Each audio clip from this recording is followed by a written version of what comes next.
नमस्कार। अभी हम हैं भारतीय जनता पार्टी के प्रदेश कार्यालय पटना में और हमारे साथ हैं बीजेपी के वरिष्ठ नेता, पूर्व विधायक व प्रखर प्रवक्ता श्रीमान प्रेमरंजन पटेल सर। सर, स्वागत है आपका हमारे यूट्यूब चैनल खबरें बिहार लाइव पर। हाँ, नमस्कार सर, कितनी तैयारी हो चुकी है चुनाव में जाने के लिए? पूरी तैयारी है।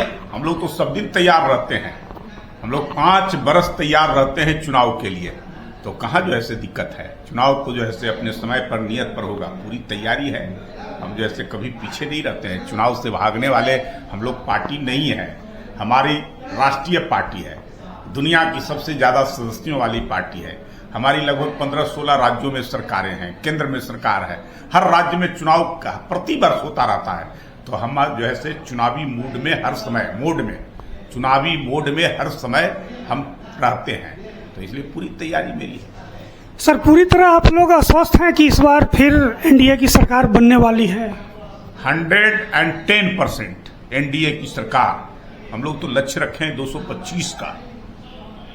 अब उस लक्ष्य को प्राप्त करने में कोई परेशानी नहीं नजर आ रहा है कि हम जो ऐसे बेहतर परफॉर्म इस बार 2010 से भी करने वाले हैं। 2010 में 206 सीटें प्राप्त हुई थी एनडीए को। इस बार उस समय साथियां भी और कम थी, केवल बीजेपी थी, जदयू थी।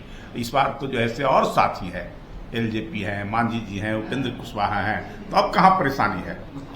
सर, कुछ अंदरूनी बात बताइए, टिकट बंटवारा पर क्या हो रहा है? सर, कुछ नहीं, टिकट बटेगा। चुनाव की घोषणा होने दीजिए, बटेगा उम्मीदवार। उसका सिस्टम है पार्टी के अंदर में चुनाव उम्मीदवार तय करने का।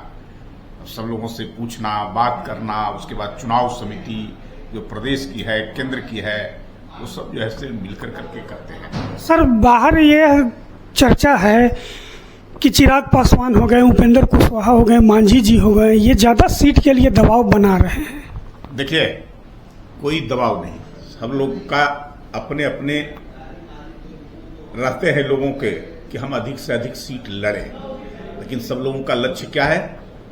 एनडीए को 225 सीट, फिर से जो है एनडीए की सरकार नीतीश कुमार जी के नेतृत्व में हम लोग चुनाव में जा रहे हैं, फिर सरकार बनाना है।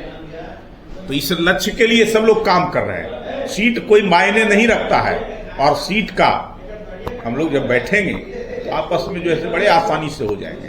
कोई जो है किसी को सीटों पर कोई चीज नहीं है। बाहर जो है मीडिया के अंदर में खबरें आती है, लेकिन मीडिया में जो आती है वो सच्चाई इंटरनल नहीं है, अंदर नहीं है। अंदर है 225 का लक्ष्य जो निर्धारित है, उसको प्राप्त करना है। और जो भी उम्मीदवार होगा 243 सीट पर, वो एनडीए का उम्मीदवार होगा, किसी दल विशेष का नहीं होगा। और सारी पार्टी के लोग उस उम्मीदवार को जिताने के लिए पूरी मजबूती के साथ लगेंगे। सर, वैसे तो बिहार में सर एनडीए सरकार काफी काम की है और हर तबके के लिए काम किया है। सर, बात कर लेते हैं सर वित्त रहित शिक्षकों के बारे में, जो विगत 15-20 दिनों से पटना में धरना प्रदर्शन, भूख हड़ताल कर रहे हैं। हालांकि उनका कहना है सर कि अनुदान जो है लागू की थी एनडीए सरकार ने ही 2008 में।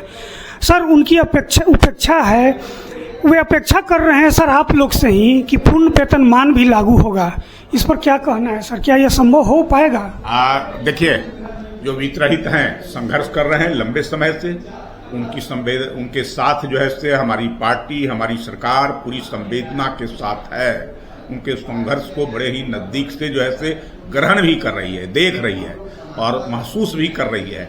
इसलिए कि अगर जो है पहले इन लोगों को कुछ नहीं मिलता था, कैसे जो है संघर्ष करते थे, किस प्रकार से जो है ये लोग जो है अपने कॉलेज के संसाधनों के माध्यम से चलाते थे, कितना कॉलेज को प्राप्त होता था, ये सब जानकारी है। हमारी सरकार ने ही, एनडीए की सरकार ने ही उनको जो है अनुदान दी। छात्रों के आधार पर जो है प्रथम श्रेणी, द्वितीय श्रेणी, तृतीय श्रेणी कितने छात्र हैं, उस आधार पर, उत्तीर्णता के आधार पर उनको जो है अनुदान देने का काम किया गया। लेकिन वो भी बहुत जो है काफी नहीं है उनके लिए। ये बात सही बात भी है। तो हमारी सरकार बहुत विचार कर रही है, इस बारे से गहनता से विचार कर रही है। उसके कुछ प्रावधान हैं, कुछ थोड़ी जो है क्राइटेरिया हैं। उन सब चीजों को पूरा करने के बाद निश्चित तौर पे जो है उनकी मांगों को पूरा करने का काम हमारी सरकार करेगी। उसको अभी देख रही है कि किस रूप में और कैसे जो है कर सकते हैं।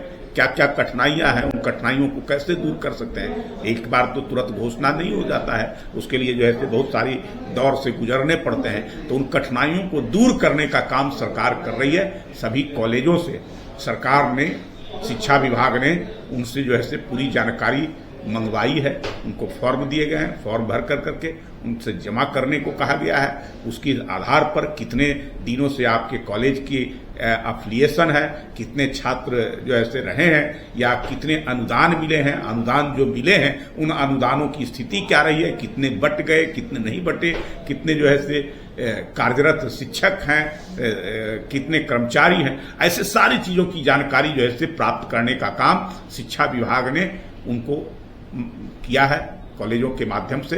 तो निश्चित तौर पे जो है सरकार की सोच है उस दिशा में, इसलिए तो वो जानकारियां प्राप्त कर रही है।